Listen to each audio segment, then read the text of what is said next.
Okay, this is us before we go out in the winter snowstorm. Woohoo! And here we go.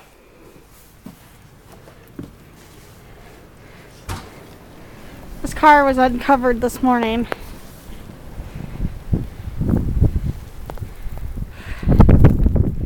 Lauren, look at this. Wait.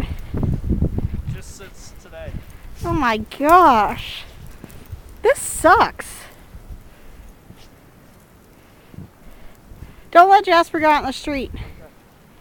How much do you think this is? What do you think now?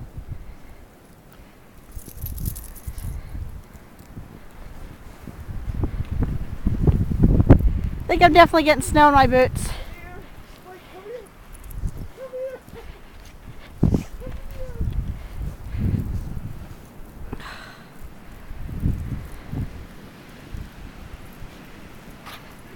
We dug out the truck 2 days ago. Now it's all covered again. We think the car has 18 inches on it, but possibly more to 20. And they just upped us. They're looking at 20 to 30 inches again.